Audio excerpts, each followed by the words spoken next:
Bismillahirrahmanirrahim. Assalamualaikum warahmatullahi wabarakatuh. Alhamdulillah wassalatu wassalamu ala Rasulillah wa ala alihi wa sahbihi wa man tabi'ahu wa mawala. Poin yang pertama, surat Al-Isra ayat 23. A'udzubillahi minasyaitonir rajim. Wa qada rabbuka alla ta'budu illa iyyah. Allah sudah mewajibkan hanya menyembah Allah saja. Jangan menyembah Lata, Uzza, Manat, Hubal, Jibti, Taghut, Naham. Jangan menyembah manusia, jabatan, kekuasaan, popularitas, karir. Wa qadha rabbuka alla ta'budu illa iyyah. Sembahlah Allah saja. Setelah Allah, wabil walidaini ihsana. Berbaktilah kepada orang tua. Ini poin yang pertama. Bahwa orang tua diletakkan posisinya langsung setelah Allah. Apa maknanya? Kalau memang engkau bertuhan, kalau memang engkau percaya kepada Allah, maka berbaktilah kepada orang tua. Orang yang rajin sholat, rajin puasa sunat, banyak khatam Quran, tapi tidak peduli kepada orang tua, maka ini tidak sinkron, tidak matching, karena dia mesti sejalan. Wa qadha rabbuka alla ta'budu illa iyyah wa bil walidaini ihsana. Wahai orang-orang yang hijrah, apakah setelah engkau hijrah itu hubunganmu baik kepada orang tua? Atau justru sudah jadi hakim yang memasukkan orang tua ke dalam neraka? Nahnu du'at, kita ini da'i, la qudat, bukan hakim yang memvonis orang. Maka sinkronkan antara ajaran agama dengan orang tua.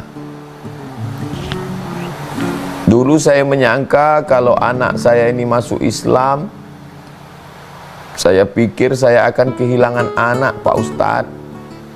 Ternyata setelah anak saya masuk Islam, dia lebih baik, lebih sering ke rumah, lebih sering ngasih hadiah, ngomongnya lebih lembut. Itu yang mau kita dengar dari saudara-saudara kita yang tidak Islam. Bukan malah memasukkan orang tua ke dalam neraka. Bahkan seandainya orang tua yang tidak Islam itu memaksa untuk mempersekutukan Allah pun, kita tidak boleh berkata kasar. Kita hanya sekedar ngelak. Saya nggak mau, Bu. Saya udah Islam, Pak. Jangan ajak saya. Tapi kalau putus hubungan tetap tidak. Apa sih yang membuat kamu tetap lembut baik, yang membuat saya jadi baik kepada orang tua walaupun berbeda agama, berbeda keyakinan, adalah Allah, ajaran Islam yang mengajarkan itu. Ini poin penting yang sangat perlu difahami setiap muslim. Mesti matching, sejalan antara sifat keberagamaan, sifat hijrah dengan orang tua. Apa tanda hijrahnya benar? Baik pada orang tua. Apa tanda ngajinya betul? Baik pada orang tua. Wa qadha rabbuka alla ta'budu illa iyyah wa bil walidaini ihsana. Poin yang kedua, wa bil walidaini ihsana. Ihsan artinya membalas lebih.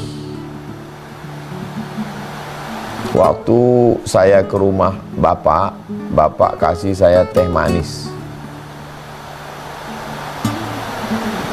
Pas bapak datang ke rumah saya kasih teh manis juga. Itu bukan ihsan. Itu namanya jaza selevel, apple to apple. Kalau ihsan itu Waktu saya ke rumah ibu, ibu kasih saya teh manis. Waktu ibu sama bapak datang ke rumah saya buatkan makan, saya kasih dessert, saya kasih buah, saya kasih teh susu, bandrek, kopi, sirup. Itu namanya ihsan. Allah tidak katakan balaslah orang tuamu. Enggak. Kenapa? Karena kita tidak mampu membalas. Siapa yang sanggup membalas mengandung 9 bulan 10 hari, menyusukan 2 tahun, mengeluarkan dari alam gelap ke alam dunia, robek daging badannya, nyawa taruhannya? Siapa yang sanggup? Lalu kenapa digunakan kata ihsan? Balas apple to apple, 50-50, 50-50 aja nggak bisa. Gimana kita mau balas 25-75?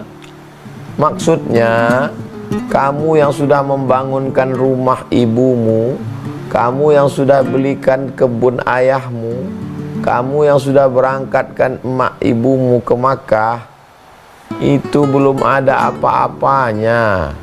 Karena kamu dituntut untuk berbuat ihsan. Wabil walidaini ihsan. Maka berbuat ihsanlah kamu kepada kedua orang tua. Sekarang banyak orang menganggap saya udah balas orang tua saya. Belum. Terus apa bisa kita membalas? Nggak akan bisa. Sampai mati kita nggak akan pernah bisa membalas mereka. Jadi bagi yang sudah membelikan baju sutra untuk ibunya, bagi yang sudah membangunkan rumah bagus, bagi yang sudah memberangkatkan haji dan umroh, kamu jangan pernah merasa sudah berbuat. Belum. Wabil walidaini ihsan. Ihsan. Kalimat ini membuat kita putus asa untuk berbuat, untuk berbakti pada orang tua seperti permintaan Allah. Tahajud semalam bisa. Sedekah bangun masjid insya Allah bisa. Tapi kalau ihsan kepada orang tua nggak akan pernah bisa. Lalu kenapa Allah buat kata ihsan? Supaya kita merasa kurang terus. Kurang. Kita tidak akan pernah bisa membalas. Ini poin kedua. Poin ketiga, imma yablughanna indakal kibara ahaduhuma aw kilahuma. Seandainya salah satu dari mereka berdua, ayah, ibu, ibu atau ayah atau keduanya sampai usia lanjut. Coba tengok. Kenapa digunakan kata usia lanjut? Karena kalau sudah usianya lanjut, matanya rabun, telinganya peka, akalnya kurang, badannya lemah, kakinya gontai, ayunnya, langkahnya, kakinya sudah kena asam urat, perutnya sudah kena asam lambung, matanya sudah kena katarak, tulang belakangnya sudah bengkok, kata-katanya tidak lagi lantang, pikirannya lemah. Mungkin dia bertanya 5 kali untuk satu pertanyaan. Imma yablughanna indakal kibara ahaduhuma aw kilahuma. Salah satunya sampai usia tua atau dua-duanya. Begitu dalam surat Al-Isra, begitu juga dalam hadis. Datang malaikat Jibril alaihissalam, lalu Nabi mengatakan amin 3 kali. Amin, amin, amin. Kata sahabat, kami mendengar engkau mengatakan amin, amin, amin. Apa ini? Kami nggak dengar doanya. Kata Nabi, tadi Jibril datang. Malaikat Jibril berdoa, saya aminkan. Amin, amin, amin. Apa doanya? Bu'dan liman adraka Ramadan falam yughfarlah. Celakalah orang yang jumpa Ramadan tapi dosanya tidak diampunkan. Amin. Yang kedua, bu'dan liman adraka walidahul kibara ahaduhuma aw kilahuma falam yudkhilahul jannah. Celakalah orang yang orang tuanya sempat tua, salah satunya atau dua-duanya, tapi dia tidak masuk surga gara-gara itu. Mestinya itu sudah cukup bagi dia untuk kunci masuk surga, tapi malah dia bukannya masuk surga, malah masuk neraka gara-gara itu. Celaka orang ini, kata Nabi. Sejalan antara ayat Quran dengan hadis Nabi tentang bunyi teksnya usia lanjut. Bagi kawan-kawan, bapak, ibu, abang, kakak, adik, sahabat jamaah yang punya orang tua 60, 70, ada mereka sekarang, itu bisa jadi surgamu, tapi juga kalau kau sia-siakan bisa jadi neraka. Kalau masalah menghadapi orang tua, saya serumah sejak 2008 bulan Agustus Ramadan sampai 18 Maret 2019. 11 tahun saya dengan almarhumah mak saya. Khatam, paham saya. Insya Allah saya tidak takbur. Dari mulai tatapan matanya, omongannya, intonasi suaranya, marahnya, senangnya, bahagianya, kecewanya, belum lagi bercakap udah tahu kita, dari raut wajahnya udah tahu. Jadi bagi yang kebetulan sekarang sedang diuji Allah dengan punya orang tua, itu kesempatan luar biasa untuk dapatkan surga Allah Subhanahu wa taala. Sesuai dengan kemampuan kita masing-masing, la yukallifullahu nafsan illa wus'aha. Tidak ada ayat satu pun dalam Quran menyuruh jaga anakmu, jaga bayimu, enggak ada. Tunjukkan saya ayat dari Al-Fatihah sampai ke An-Nas, jaga bayimu, enggak ada. Kenapa Allah tidak menyuruh ibu jaga bayi? Karena naluri manusia menjaga bayinya. Harimau tak menerkam bayinya, kucing tak mau makan anaknya. Karena memang naluri insting manusia hewan menjaga bayi. Tapi tentang menjaga orang tua, kenapa dipesankan Allah dalam ayat begitu tegas? Dipesankan Nabi begitu tegas dalam hadis dengan kalimat yang sama kalau mereka nanti sampai usia tua. Karena memang kalau sudah sampai usia tua itu banyak orang tidak sabar. Kenapa orang sabar menjaga anak? Karena anak buah hatinya, buah cintanya, masa depannya, ada yang dia harapkan dari anak itu. Kenapa orang menyiakan orang tua? Karena orang tua masa lalu, manisnya sudah dihisap, tinggal sepahnya. Habis manis, sepah dibuang. Apa yang diharapkan dari orang tua? Tapi yang diharapkan dari anak nih banyak. Makanya ayatnya bercerita tentang imma yablughanna indakal kibara ahaduhuma aw kilahuma. Poin yang keempat, fala taqul lahuma uff. Jangan katakan ah.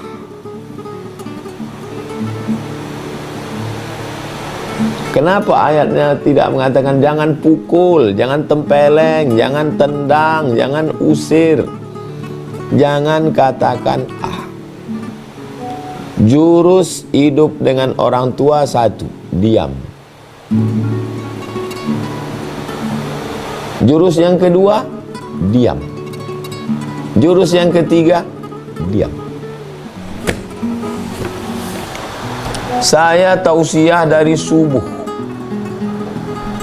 Pengajian subuh jam 4 udah keluar subuh. Habis dari masjid masuk kampus 2 kelas. Kultum zuhur. Habis zuhur 2 kelas lagi asar. Habis asar pengajian ibu-ibu. Pulang sebentar ke rumah mandi. Habis itu pengajian maghrib ke isya. Habis isya tanya jawab. Pulang ke rumah.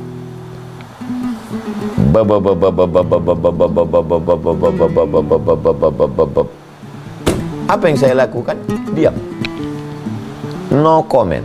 Jadi pendengar berita yang baik. Nanti kalau dia capek, dia diam sendiri, dia tidur.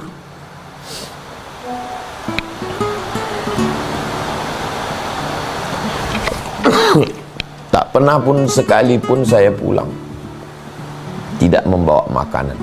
Masalah dia makan tak makan itu, apalah kau belikan ini sate, aku udah makan tadi. Jangan pikirkan itu.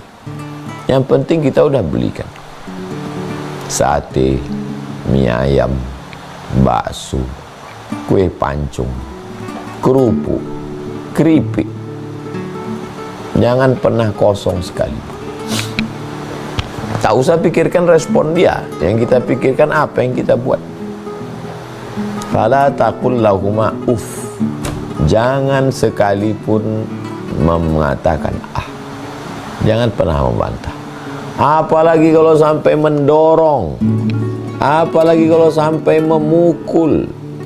Saya banyak kali dapat video orang memukulkan gayung, menolak sedang makan nasi di, entah itu konten, entah itu wallahu alam bisawab. Tapi itulah yang terjadi sekarang. Menuntut ke pengadilan, ya Allah, la haula wala quwata illa billah. Menuntut ke pengadilan. Anta wa maluka li abik. Engkau dan hartamu punya bapakmu. Sedangkan kau aja punya bapakmu, apalagi hartamu. Menuntut ke pengadilan. Saya Pak Ustadz, banyak jamaah ngadu ke saya. Saya Pak Ustadz, sudah siapkan makanan. Ngomong dia ke tetangga. Katanya anakku ini pelit kali, nggak ada makanan disiapkan. Saya belikan baju, dipakainya baju koyak-koyak, daftar belobang, dibilangnya anakku pelit, nggak ada. Gimana lah saya nih Pak Ustadz? Coba ambil kertas, bagi 2 kertas.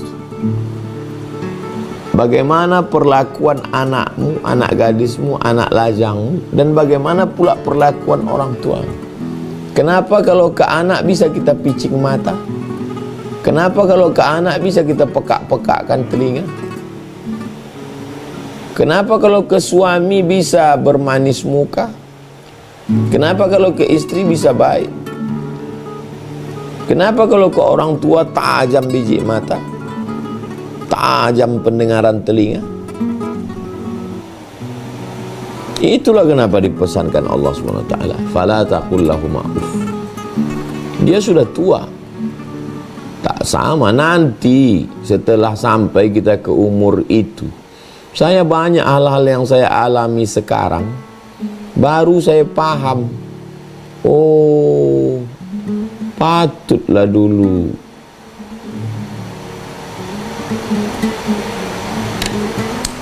banyak yang kita pahami setelah kita sampai ke umur itu, ke usia itu. Tapi saat kita mau melakukan sesuatu, dia udah tak ada lagi.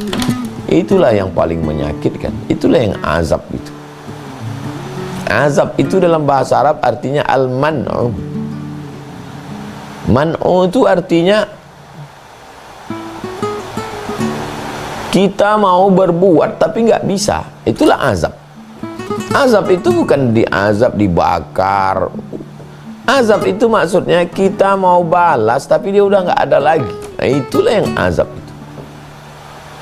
Duit kita ada, mau kita bawa dia makan ke restoran yang mewah-mewah, yang pakai AC yang enak-enak. Mau kita bawa dia jalan-jalan, tapi dia nggak ada lagi. Itulah yang azab paling mengerikan. Itu ke dalam itu azab. Itulah yang namanya air mata jatuh ke dalam. Sakit itu luar biasa. Azab itu al-man'u, tercegah, nggak bisa kita melakukan. Itu namanya azab. Maka selagi masih ada, faqla taqul lahuma uff. 5. Wala tanharhuma. Jangan kasar, jangan bentak, diam. Apalagi diam, apalagi diam. Kalau kita mau menyampaikan sesuatu, cari mulut orang. Di antara semua keluarga ini, siapa yang cakapnya kira-kira dia dengar? Kakaknya, ponakannya, siapa yang orang masuk cakap ke dia? Kita pakai mulut dia, otaknya otak kita. Kita bisikan, kita tolong kau sampaikan. Jangan kita yang ngomong. Walaupun kita profesor, doktor, ustadz, di mata dia kita bukan siapa-siapa. Di mata dia kita anak kecil yang dulu digendongnya. Saya dengar langsung itu. Kata mak saya, aku tak pernah menengok kau besar. Di mataku kau budak kecil yang baru pandai berjalan. Baru saya paham sekarang. Rupanya kita ini di mata orang tua kita itu, kita nggak pernah tua. Kita yang sok tua. Kita ini tetap anak-anak dalam pandangan dia. Macam mana lucunya dulu kita waktu belajar berjalan, telungkup, telentang, merangkak, belajar bercakap. Begitulah kita ini di mata dia. Makanya kalau membentak kasar, sedih kali hati dia, meleleh air matanya. Kok anak yang lucu ini sekarang sudah pandai membentak ya? Fala taqul lahuma uffin wala tanharhuma. 6. Wa qul lahuma qawlan karima. Ucapkanlah kepadanya kata-kata karim. Karim itu dermawan artinya. Ucapkanlah kata-kata dermawan. Maksudnya, kalau kau belum bisa membelikannya rumah, kau belum bisa membelikannya mobil, kau belum bisa dermawan ngasih duit, dermawanlah lidahmu. Kalau kau belum bisa dermawan dengan hartamu, dermawanlah dengan cakapmu. Sehat mak, sehat ya. Apa kabar? Dermawanlah dengan raut wajah. Sudahlah tak dermawan ngasih duit, tidak dermawan ngasih mobil, tak dermawan ngasih rumah, cakap pun melintang, biji mata melotot, suara menggelegar,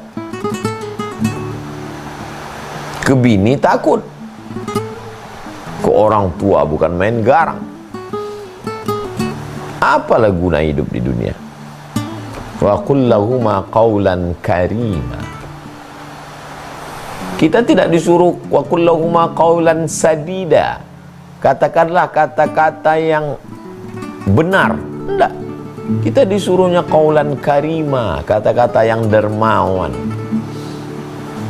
Apa yang paling mudah hidup ini? Mengeluarkan duit, berat. Membangunkan rumah, berat. Membelikan gelang cincin emas, berat. Membawakan dia ke Makkah, ke Madinah, berat. Yang ringan itu apa? Cakap.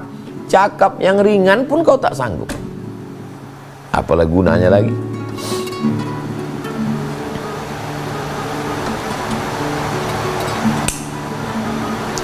Poin yang ke-7. Seandainya dia tak Islam, diajaknya engkau mempersekutukan Allah, ayo kau ke dukun, katanya. Poin ke-6 sekarang. Wa in jahadaka ala an poin ke-7 sekarang, 7. Wa in jahadaka ala an tusyrika bima laisa laka bihi ilmun. Seandainya diajaknya engkau mempersekutukan aku, kata Allah. Diajaknya engkau, surat Luqman ayat 15. Seandainya diajaknya engkau ke dukun, diajaknya engkau menyembah Lata, Uzza, Manat, Hubal, Jibti, Taghut, bolehkah kau melawan? Fala tuti'huma, jangan ikut. Tak ada pancunglah kepalanya, usirlah dia, ada. Fala tuti'huma, kau hanya sekedar jangan ikut. Ayatnya belum titik, masih koma. Fala tuti'huma wa sahibhuma fid dunya ma'rufa. Tetaplah engkau bergaul baik dengan dia. Ma'rufa dari kata urf, baik. Urf artinya tradisi. Kalau tradisi di kampung itu biasa belikan baju, belikan gelang, belikan motor, bangunkan rumah. Kau tetap lakukan itu. Walaupun dia memaksamu, walaupun dia mengajakmu, jangan kau lawan.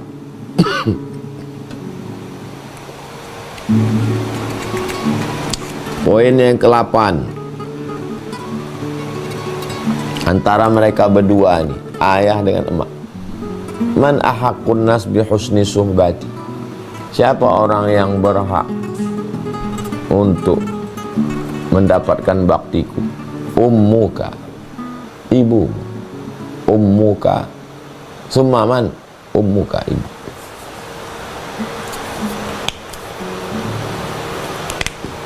Ibu. 9.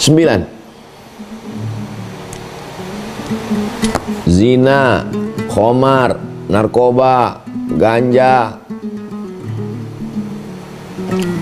Ala adullukum ala akbaril kabair. Maukah kalian kutunjukkan dosa terbesar di antara dosa besar? Mau kutunjukkan dosa terbesar di antara dosa besar.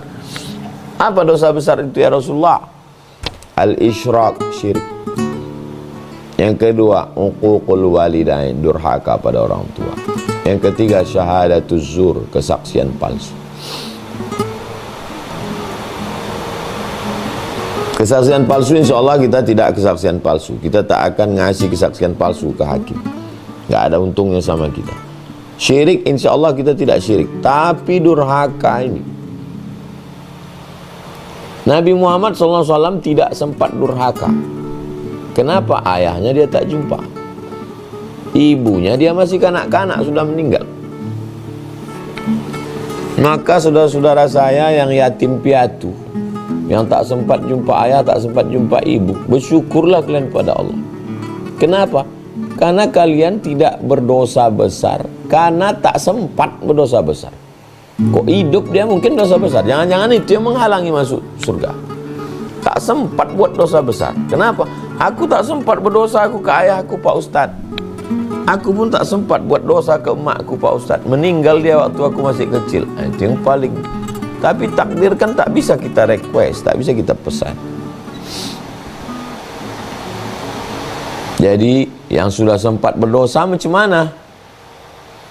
Minta ampun, minta maaf. Insya Allah dibukakannya pintu maaf. Mungkin cakapnya kasar, hatinya pasti baik.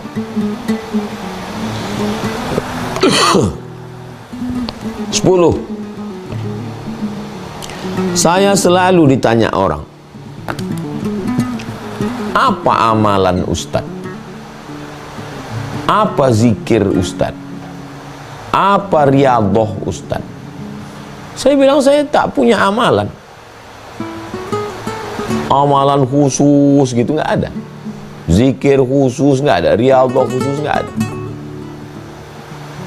Tapi kalau saya renung-renung, saya pikir-pikir,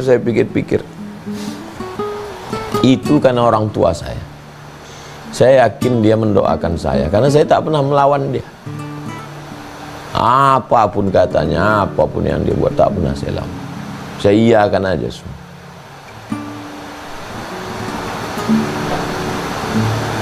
Mungkin doa dia lah, didoakannya saya. Lebih dari itu tak ada. Makanya kalau mau dicari, cari, saya katakan amalan khusus tak ada, zikir khusus tak ada, riyadhah khusus tak ada. Tapi kalau mau dicari-cari, mungkin doa ibu saya, didoakannya saya. Jadi ibu-ibu yang punya anak, doakan anak ibu. Anak-anak yang punya ibu, yang punya ayah, jaga mereka sampai lembut hatinya, didoakannya kita. Saya baru pulang dari Sarawak. Turun kami di Sabah, dari Sabah jalan kami ke Sarawak. Sampai di kota terakhir Sibu. Di Sibu kami bertemu dengan jamaah. Dijumpakan saya dengan ibu umur 88 tahun. Duduk kami berfoto. Oh, beruntungnya Pak Haji, emaknya masih hidup, 88 tahun. Lama saya duduk temenung. Beruntungnya Pak Haji ini masih ada emaknya 88 tahun. Kalau ada tuah di badan, pasir digenggam menjadi intan. Jadi bagi yang ada orang tuanya, bersyukurlah kalian. Bagi yang sudah tak ada, ya tidak putus. Tidak putus bakti kita kepada orang tua. Saya dalam perjalanan pulang, ada orang mau WA. Mak ayah kami sudah meninggal Ustaz. Apa yang bisa kami lakukan? Ini saya balas WA-nya.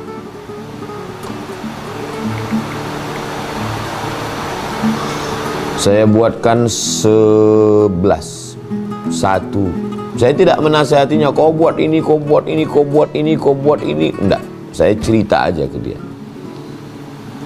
Apa yang bisa kami lakukan untuk orang tua kami Ustaz? Satu. Tahun 2020, Maret 2019 mak meninggal. 2020 saya buatkan yayasan wakaf Hajah Rohana Berbagi. 1 bulan 300 paket sembako. Sampai hari ini enggak putus. Dari saya sendiri sebagian, dari jamaah sebagian. Terima kasih buat semua jamaah yang sudah mensupport program. Tak putus sampai sekarang. 2. Tahun 2021 saya buat sekolah 50 gratis 1 tahun. Hadiahkan pahalanya untuk almarhum. Sebagian dari saya, dari duit YouTube semuanya. Sebagian dari jamaah yang support bantu. 3. Semua duit YouTube dan duit 5 titik hari Jumat Sabtu pertama itu dihadiahkan untuk almarhumah. 4. Tiap malam Jumat kumpul santri-santri diminta baca Yasin, tahlil. 5. Tiap ingat baca Al-Fatihah. Asal ingat baca Al-Fatihah. Nampak emak orang tua baca Al-Fatihah. Nampak orang tua baca Al-Fatihah. Asal ingat baca Al-Fatihah. 10 kali ingat, 10 kali baca Al-Fatihah. Tiap bulan Maret sama Oktober umroh. Hadiahkan tuh almarhum. Ini awal Oktober nanti hadiahkan almarhum. 7. Menjelang puasa bawa anak istri ziarah. 8. Rumahnya tak saya robah sampai sekarang. Kalau saya datang ke rumah emak ini, kalendernya masih 2019.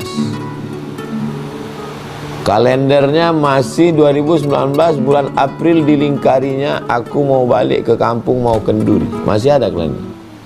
Rehalnya, Qurannya, mesin jahitnya, dapur, sama macam dia masih hidup. 9. Mukenanya, kain sarungnya, baju yang selalu dia pakai, saya simpan di koper khusus. Masih saya simpan sampai hari. 10. Apakah rindu itu akan hilang? Tidak. Dengan berjalannya waktu, kata orang, ada orang ngomong dengan berjalannya waktu. Enggak. Bohong itu, yang bilang dengan berjalannya waktu bohong. Saya bilang bohong, karena saya udah berjalan waktu 5 tahun tak hilang dia. Yang menghilangkan rindu itu cuma satu, mati. Matilah yang menghilangkan rindu. 11. Bagi saya, kalau saya hidup, kalau hidup aku sekarang, aku dengan anak dan istriku. Kalau aku mati, aku jumpa dengan mereka. Sekarang saya di dunia, menengok mereka di akhirat. Mereka sekarang di alam barzah. Tapi kalau aku mati, aku bersama mereka. Kalau mati kita, cepat kita jumpa sama mereka. Poin terakhir yang ke-10. Selagi masih ada kesempatan berbuat baik, jangan tunda-tunda. Mudah-mudahan inilah pembuka pintu kebaikan, pintu rezeki, pintu barakah.